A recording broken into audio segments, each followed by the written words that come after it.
የኢትዮጵያ ጠለፋ መድን አክሲዮን ማህበር ባለፉት 10 ዓመታት 5.2 ቢሊዮን ብር የካሳ ክፍያ መፈጸሙን አስታውቋል። ማህበሩ ይህን ያስታወቀው 10ኛ ዓመት የምስረታ በዓሉን አስመልክቶ ሰሞኑን በሰጠው መግለጫ ላይ ነው።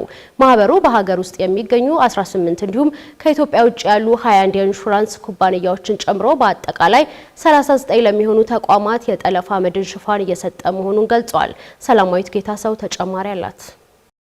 የኢትዮጵያ ጠለፋ መድን አክሲዮን ማህበር 10ኛ ዓመት የምስረታ በዓሉን በተለያዩ መርሃ ግብሮች እያከበረ ይገኛል። የጠለፋ መድን ማለት የኢንሹራንስ ወይም የመድን ኩባንያዎች ችግር ሲገጥማቸው ከችግሩ እንዲወጡ የሚሰጥ የኢንሹራንስ ዋስትና ሲሆን ይህም ማለት የኢንሹራንስ ኩባንያዎች ከተጠቃሚዎች የሚሰበስቡትን የስጋት ወይም የአደጋ መጠን ለመቀነስ መልሰው ራሳቸው የመድን ዋስትና የሚገቡበት አሰራር ነው። ይህ አሰራር የሀገር ውስጥ የኢንሹራንስ ኩባንያዎች አቅማቸው ከሚፈቅደው በላይ የሆኑ ግዙፍና አስቸጋሪ አደጋዎች ሲገጥሟቸው ከጠለፋ መድን ዋስትና ሰጪዎች ጋር ችግሩን የሚጋሩበት ስርዓት ነው። በተጨማሪም አደጋዎች በሚከሰቱበት ወቅት የሚከፈለውን የካሳ መጠን ከሀገር ውስጥ አልፎ ከዓለም አቀፍ የፋይናንስ ገበያ ጋር በመጋራት የኢንሹራንስ ኩባንያዎች ድንገት በካሳ ክፍያ ብዛት ምክንያት እንዳይከስሩና የፋይናንስ መረጋጋት እንዲኖራቸው ያደርጋል። የጠለፋ መድን የኢትዮጵያ ጠለፋ መድን አክሲዮን ማህበር በኢትዮጵያ የመጀመሪያውና ብቸኛው ሀገር በቀል የጠለፋ መድን አገልግሎት የሚሰጥ ኩባንያ ነው። የኩባንያው ዋና ስራ አስፈጻሚ ነጻነት ለሜሳ ኩባንያው በውጭ ሀገራት ብቻ የተያዘውን የጠለፋ መድን አገልግሎት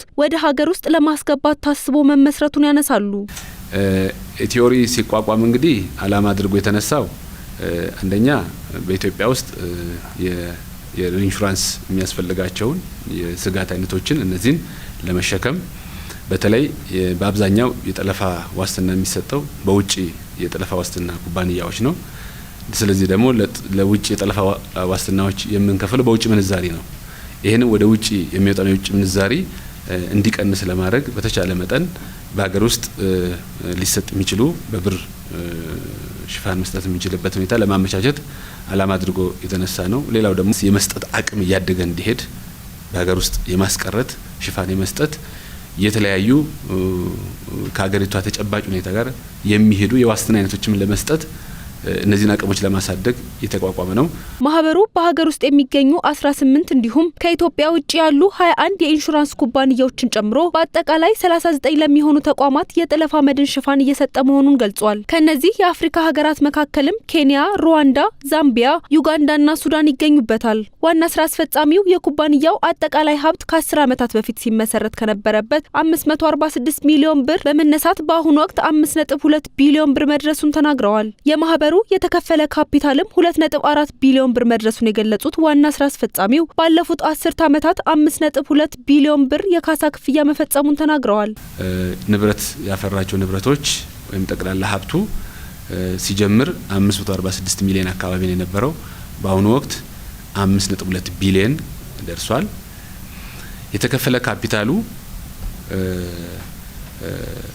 ሲጀምር ኦልሞስት 500 ሚሊዮን አካባቢ ነው የጀመረው። 500 ሚሊዮን የነበረው ዛሬ ወደ 5 እጥፍ አድጎ 2.4 ቢሊዮን ደርሷል የተከፈለ ካፒታሉ። ወደኛ ለመጣው ደግሞ በእኛ በኩል ለቀረበው ጥያቄ እንግዲህ ላለፈው 10 ዓመት በአጠቃላይ ወደ 5.2 ቢሊዮን አካባቢ ካሳ ክፍያዎችን ፈጽመናል ማለት ነው።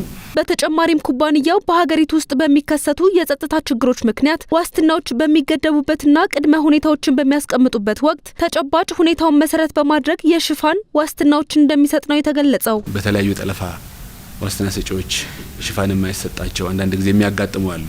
በሚደርሱ በሀገራችን ውስጥ ባሉ አንዳንድ በሚኖሩ የጸጥታ ችግሮች አንዳንድ ጊዜ ይገድባሉ፣ የሽፋን አይነታቸውን ይገድባሉ ወይም ደግሞ የተለያዩ መስፈርቶችን ያስቀምጡባቸዋልና እነዚህን እኛ የሀገሪቷን ተጨባጭ ሁኔታ በደንብ የምንረዳ ስለሆን እዛ ላይ አቅም የመስጠት ስራዎችን እንሰራለን። በተለይ በሀገራችን ያለፉት በርካታ ወራቶች ያጋጠሙ የነበሩ አንዳንድ በየቦታው በሚያጋጥሙ የጸጥታ ችግሮች ምክንያት ለሚደርሱ የንብረት ውድመቶችም ፖለቲካል ቫዮለንስ፣ ቴሮሪዝም ሽፋን ሲሰጥ ቆይቷል። አሁንም ሽፋን እየሰጠ ይገኛል። በሌላ በኩል ማህበሩ ከሀገር ውስጥ የኢንሹራንስ ኩባንያዎች አቅም በላይ የሆኑ እንደ ታላቁ የህዳሴ ግድብና ሌሎች አዳዲስ ግዙፍ ፕሮጀክቶች ዓለም አቀፍ አሰራሮችን በመጠቀም የሽፋን ዋስትና እንዲያገኙ ያደርጋል ተብሏል። አንዳንድ ጊዜ የሚመጡት የስጋት አይነቶች ለምሳሌ አሁን የህዳሴ ግድብ በጣም ትልቅ ነው። ተመርቆ ወደ ስራ ሲገባ አዲሱ አሁን እየተገነባ ያለው ኤርፖርት በአገሪቱ ውስጥ ያሉት የኢንሹራንስ ኩባንያዎች ከሚሸከሙት አቅም በላይ ነው። እንደዚህ ሲሆኑ ምን እናደርጋለን? በተለየ መልኩ በእንግሊዝኛ አጠራሩ ፋክልቴቲቭ ሪኢንሹራንስ እንለዋለን። የተለያዩ የዓለም አቀፍ የኢንሹራንስ ኩባንያዎችን አነጋግረን ሽፋን እንዲሰጡ ጠይቀን ሽፋን እንዲሰጥ የምናደርግ ነው። እንዲሁም ማህበሩ ከባንኮችና ከኢንሹራንስ ሰጪዎች ጋር በመሆን በአፍሪካ ጥቂቶች ብቻ የሚሰጡትን ሬታ ካፉል የተሰኘ ኢስላማዊ የኢንሹራንስ አገልግሎት እንደሚሰጥ ተገልጿል።